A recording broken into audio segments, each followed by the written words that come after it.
And welcome to another edition of Hunt to Eat's Community Kitchen. My name is Michael Cravens. Today we're doing one of my favorites, Chile Verde. In this case, we're doing it with Javelina, tacos to be exact. So what we have here is a couple front quarters from a Javelina. My 7-year-old boy and I took this here in Arizona. The reason we're using the front quarters for this is because of all that connective tissue and cartilage that would otherwise make these almost inedible if done on a grill or just straight in an oven.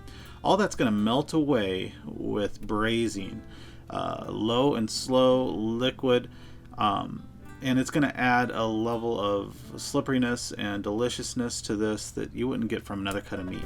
So with that, let's get rolling. Alright, here we go. These are our unwrapped pieces of meat. We have a couple shanks and a couple shoulders. We're going to give this a good liberal salting on all sides of the meat.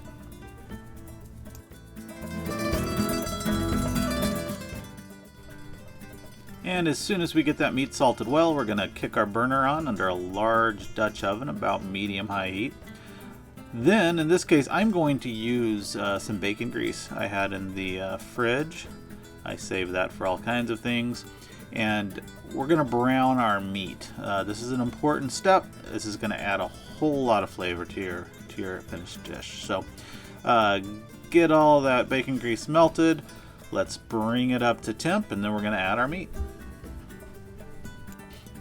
Alright, so I'm going to do these 2 pieces at a time, a shoulder and a shank.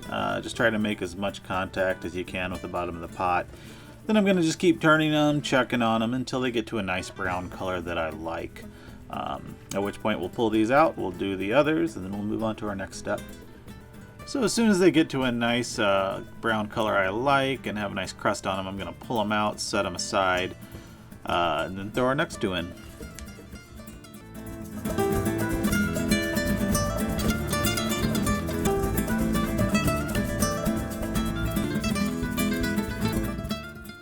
As soon as all the meat is out and nice and browned, next step we're going to do is take a little liquid. In my case, I'm going to use some bone stock, but you could use water, you could use chicken stock, beef stock, whatever you have handy. And I'm going to pour a little bit into our pot here. And then I'm going to take my flat-edged wooden spoon, probably my most used piece of equipment in the kitchen, and I'm going to scrape up all that goodness off the bottom of the pot. Once done with that, we're going to place our Javelina back in the pot, all 4 pieces. Now, after this, I'm going to use the rest of the stock. In this case, I used a full quart for the whole project. I'm just going to simply pour it over. Then I'm going to place the lid back on, and I'm going to set my heat down to low, and I'm going to leave this. In this case, it took about 4 hours to get that meat to where it just pulled off the bone with no effort whatsoever. As soon as you're to that point, you know you got it done. But in the meantime, let's go get to work on our salsa. Alright, so Chile Verde is made up of only a few ingredients. Tomatillos, chilies, in this case Anaheims, garlic, cilantro, and salt. So it sounds pretty easy. Truth is, it's pretty dang labor intensive, as you're going to see here.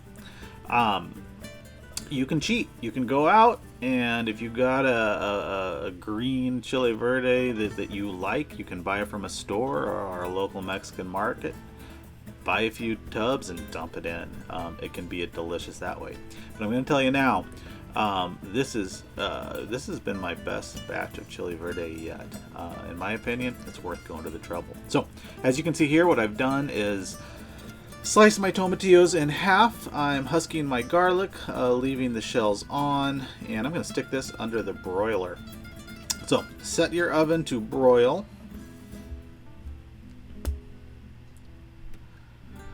Place your tomatillos and garlic on the top or second from top rack, depending on your oven. Leave it partially open and just check on them.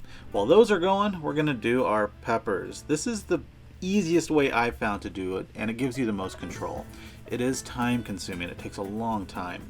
But you get a nice even blackening on your peppers, and it'll make peeling them a lot easier. So it's worth taking your time here. It's worth getting a nice even blackening on them. So hang in there.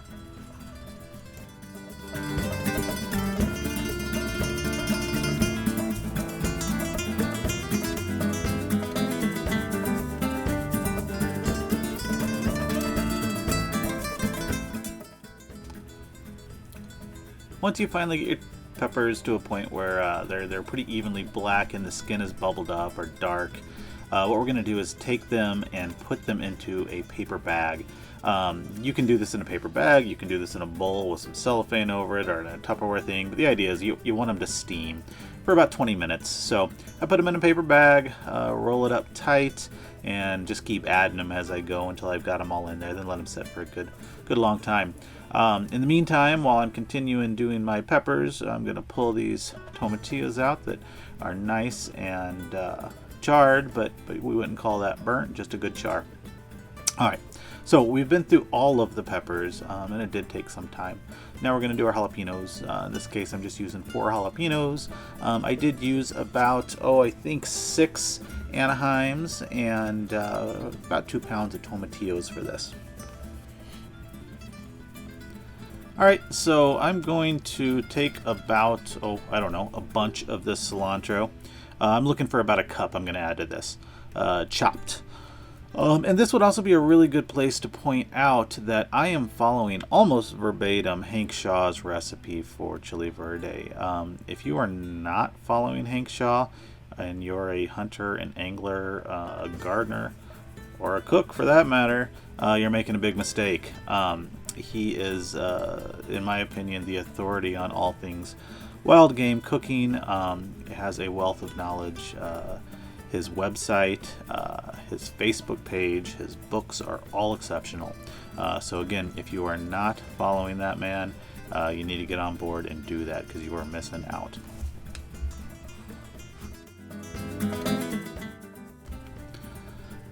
And now we're going to add our tomatillos. We can throw those in whole. They'll chop up nicely inside the food processor. As soon as we get all those in, we'll move to our garlic. Of course, let's not forget to peel that garlic. It's a little bit of a pain in the butt. It's kind of slippery, but it is worth the effort. And finally, let's move on to our peppers. This is, again, a process. Everything with the peppers is a process.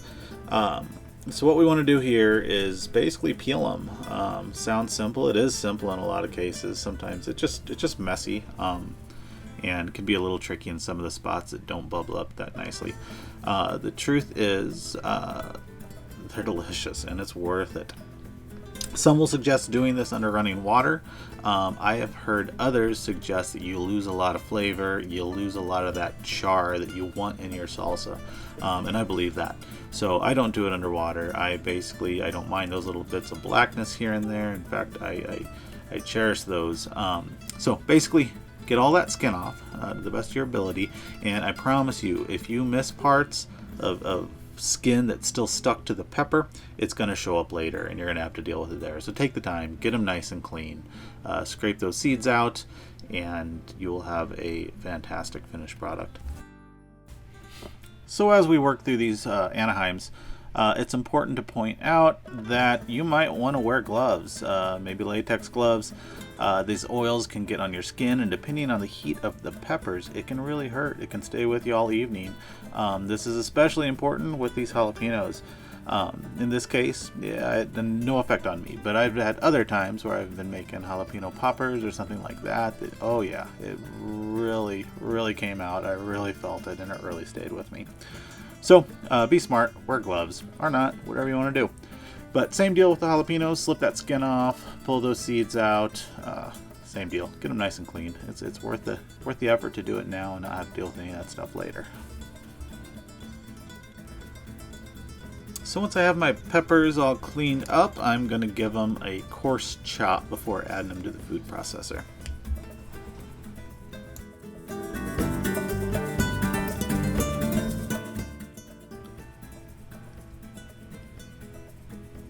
So we're going to go ahead and add our Anaheims. And at this point we'll have added our cilantro, our tomatillos, our garlic, now our peppers. And I guess I wasn't completely honest before because there are a couple more ingredients, one of which is oregano. In this case, Mexican oregano would be best if you got it. If not, any oregano will do. I'm doing a big old heaping tablespoon of that. Then we're also going to do 2 teaspoons of cumin.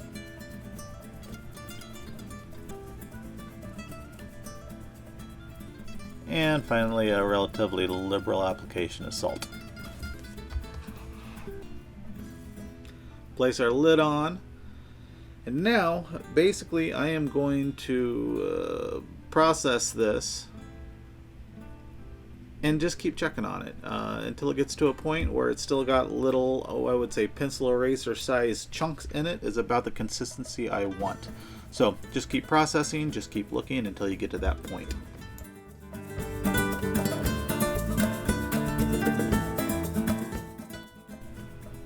Alright, once our salsa is a consistency that we like, we are going to fry it. For this, I'm going to use lard in the tradition of, I don't know, Old Mexico, maybe? I'm not sure what they used back then. But this is what they use these days. At least this is what's available in the Mexican markets. Snowcap. Going to put a good size wad of that in there and watch it melt.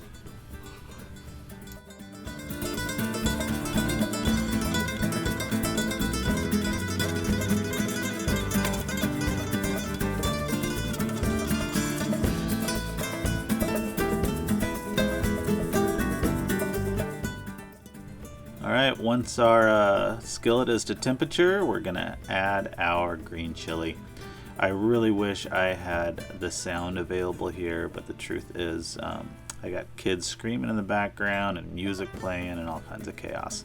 But you can imagine the sound of that sizzling when I dumped that chili in there. It was pretty beautiful. So I let this go, probably for about 20 to 30 minutes, giving it a stir here and there and making sure everything's evenly distributed. Alright, let's get back to our javelina. So after 4 hours, what you have left is your meat and a little bit of this liquid in the bottom. This liquid is amazing and rich, and you need to hold on to it. It is all that stock reduced down, and it's going to add a lot of flavor to your dish. But basically, pull the meat from the bones, add it back to your pot. Pretty simple.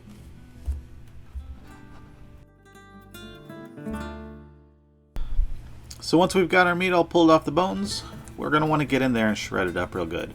This is a good place to point out that sometimes I'll pull some of this out for my kids, especially if I'm using hot peppers. In this case, the peppers were fine and they loved it with. I should also point out that this is the beginning of many amazing meals with all kinds of game meat. You can go all different directions with it at this point, or you can have it just as is. But in this case, we're making chile verde, so let's add our salsa.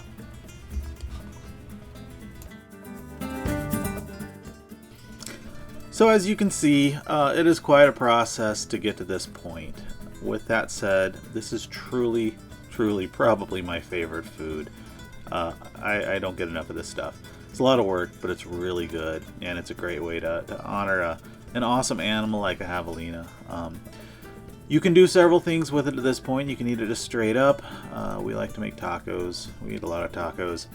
And if you'll stick around at the end of this video, you'll get a glimpse into what my 7-year-old boy thinks of this.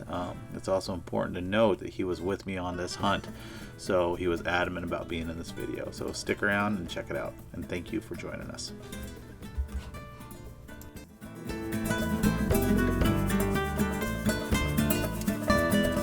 All right, introduce yourself. Hi, my name is Fielding, and me and my dad got this javelina and it made delicious tacos. Good job, buddy.